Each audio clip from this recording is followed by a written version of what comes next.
This is my micro brew. 275 litre barrel.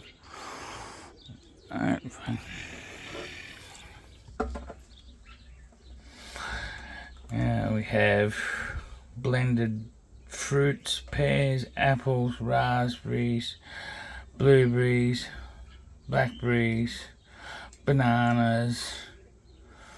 What else? There's a few other fruits like pineapple, kiwi fruits, strawberries, and a few other things, all blended up, put in here with some lactobacillus, molasses, and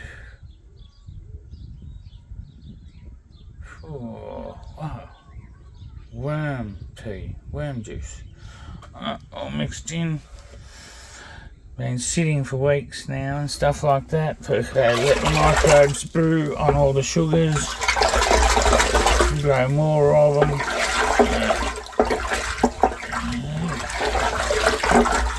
The smell is absolutely gorgeous.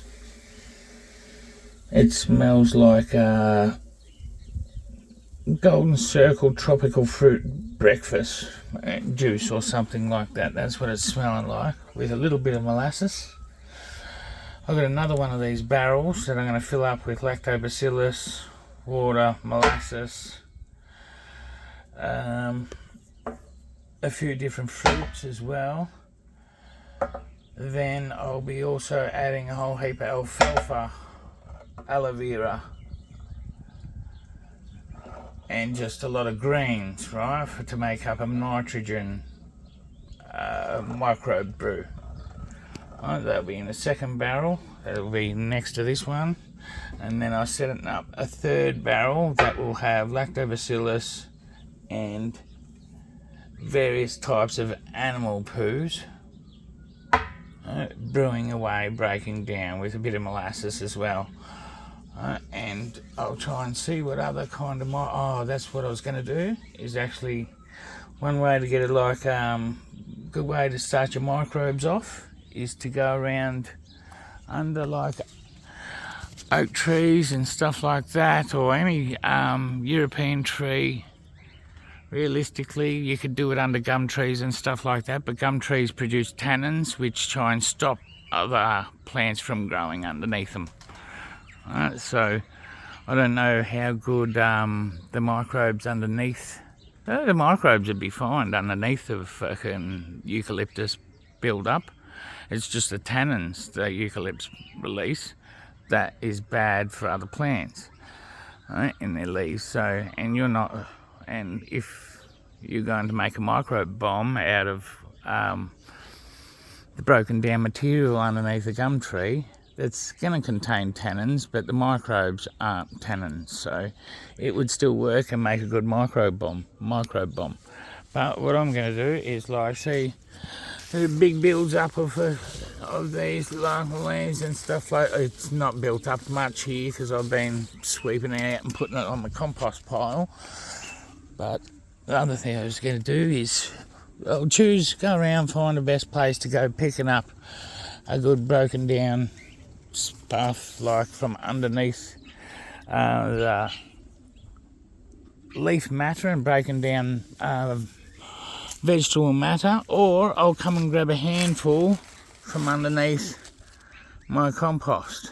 Right, look at that, butchie boys, little Slater beetles. They're always a great sign, in your compost. They're in there turning all that stuff down. Like, there's heaps of them in there. That's great stuff. Right, what else we got going in here in the compost pile? Oh, butchie boys by the millions. Look at them all. Right, great guns, this compost pile. I might do the microbe bomb out of here, actually. Come over, grab a handful of these. Right, is what you do. Just saying, I thought I would have had a lot more worms build up in here by now. I was thinking. But it's not. Maybe they're down deeper or something like that. They'll be in here somewhere for sure.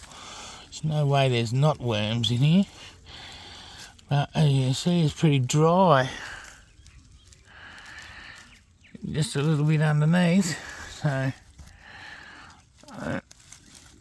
the rain hasn't soaked down that much, so I dare say the worms are either right down the bottom where it's wet on ground level, or they could be up the top here somewhere where it's still wet.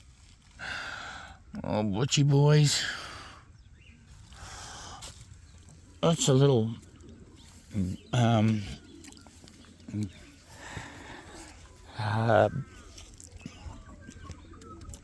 insect life in the compost that break down in the compost and turn it into compost to break down the materials. And the third bucket, I'm going to do a big microbe bomb and build up the microbes of all various different types instead of just lactobacillus and the microbes that are in molasses. Because molasses has natural microbes in it, people. So just by adding molasses to your garden and stuff like that, you are adding microbes. A good tip for people out there is that. And I've misplaced my stirring stick now. Where's my stirring stick? Oh, I'll just left that over at the compost pile. There we go, Michael. Now.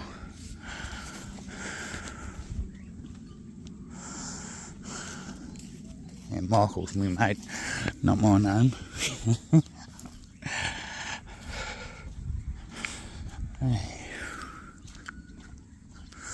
Let me stirring stick.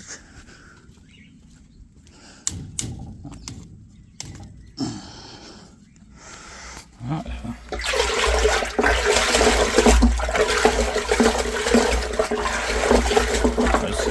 Give it a stir every now and then just to add some oxygen and get these microbes going. But if I wanted to really double the amount of microbes, right, I'd have a water pump like in here to circulate the water and add an air stone to it and pump a whole heap of oxygen through it as it's stirring like this with the water pump.